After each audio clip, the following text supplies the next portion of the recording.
Ankara divan rojan da festivalaka taybet pêşwazî dike. Festivala fîlmên neastengdaran. Mafê mirov ji bo neastengdar û astengdaran yekê. Ev festival jî bi armanceka wekevî derdikeve pêş û aliyê huner da mafê kesên astengdaran diparêze.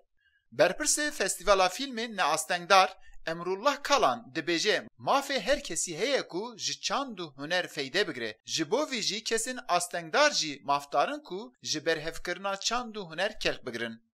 Engelsiz Filmler Festivali Festîvala fîlmên neastengdar şeşemîn car tê darxistin.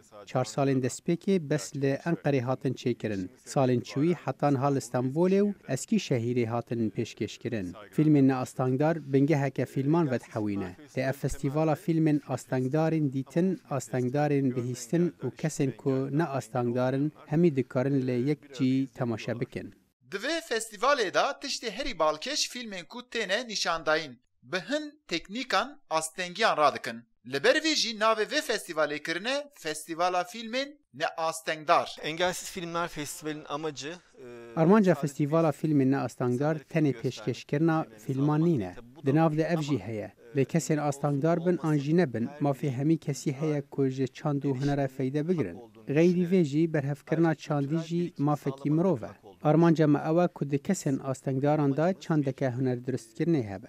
Ango ji bo kesên astengdarên bihîstinê, astengdarên dîtinê bi şayeseriya deng, zimanê îşaretê û bi jêrnivîsan hemû astengiyan radikin. Mamostaya dibistana astengdaran Özlem Esen vê festivalê gelek girîng dibîne û dibêje nefsî van pêşkêşiyan gerek zêde be. Engelsiz Filmler Festivali Em wek dibistanekî astengdaran ya navendî beşdarê vê festîvala fîlmên neastengdar dibin. Ev çalakiyana gelek girîng in. Ez bawerim ev festival bi bandor û adanî ye. Ji bo gihîştina şexsî jî taybetekî girîng e û ferqeke civakî jî derdixîne.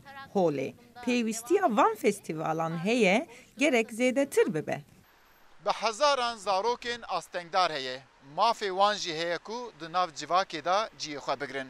Festivala fîlmê astengdaran Almanca wê ew e ku ew zarok jî bi huner ve eleqeder bibin. Eyüp Demir, Denge Amerika, Ankara.